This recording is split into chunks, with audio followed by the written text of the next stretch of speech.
In this video, we're going to talk about how it can be very valuable to automate your deposits and your withdrawals into a checking account and why that actually might be useful. So in the old days, what would typically happen is someone might cut a check that looks like this to you, and then you would have to go to your bank and then you would have to deposit. Or if you wanted to pay something to someone else, you would go to your checkbook and write a check that looks something like this and then hand it to that person or mail it to that person, and who knows what might happen in the mail, and then they have to deposit. And it can be slow, cumbersome, you might lose track of things. And so you can imagine it might be really useful to automate all of that. And in today's day and age, of course, you can get paper checks and then deposit them, or you can write paper checks and send them out to someone. But we can also do things a lot more efficiently. And the way that we do it efficiently is by having what's known as a routing number, and of course your account number. So how does this work? Well, let's say you go to your employer. Let's say today your employer is actually sending you paper checks, and then every week or every 2 weeks, you're going out there and depositing it, and you need to keep track of them. But most employers will allow for you to have direct deposit. This means that if you give your employer the routing number for your bank, so they know where your checking account is kept held, and your particular account number, then your pay will go directly into your bank account. You don't have to worry about, let me check the mail on the right day, and then let me go to and deposit it either on an online account or directly at the bank. So the next question is, where do you get this routing number and account number? Well, there's a couple of places. One, if you have access to a check, it's on your check. So this first number on a check is the routing number right over there.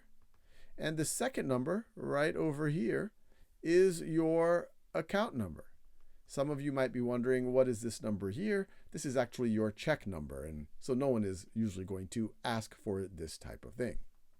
Now, this isn't just about direct deposit. And by the way, some employers might just ask you for a voided check. And what do I mean by voided check? You would take a check out of your checkbook that looks like this, and then in big letters, you would write void here so that no one can actually use that check. And then your employer, or whoever wants to do direct deposit, will then be able to use that information to do the direct deposit.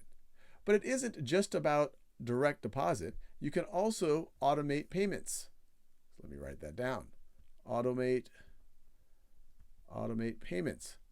So for example, for my utility payments, I've given the utility company my routing number and account number, and when the utility bills are due, it just automatically goes from my checking account to the bank, or to the utility company, I should say. Now, what's the value of that? Well, one, it's just one less thing for me to do every month and for me to keep track of and to have to put things into the mail, but it also helps avoid a late fee, or especially with something like utilities, avoid my utilities somehow being cut off because I forgot to write the check. It will happen automatically. Now, when you do all of this, there is one thing to keep in mind. And in fact, most of my things, I have direct deposit from my employer, and I also automate payments out. But when you're doing that and everything's automated, you have to make sure that you don't lose track about what's going on in your bank account, or especially in your checking account. Because if you keep automating payments and they're going out faster than they're coming in, at some point your account could go to zero or even go negative, where you say your account only has $200 in it and you have just automated a payment for $300. Then you've done something called overdraft. And most banks, or many banks, will have some type of penalty for overdraft. So you don't want to have to pay more than what you're already paying. So you have to be very careful that when everything is automated, that you're still paying attention to what's happening in your bank account. You're checking it. I try to check my bank account at least once a week just to make sure everything is running smoothly. There aren't any weird transactions on it, so that I have a good handle on things.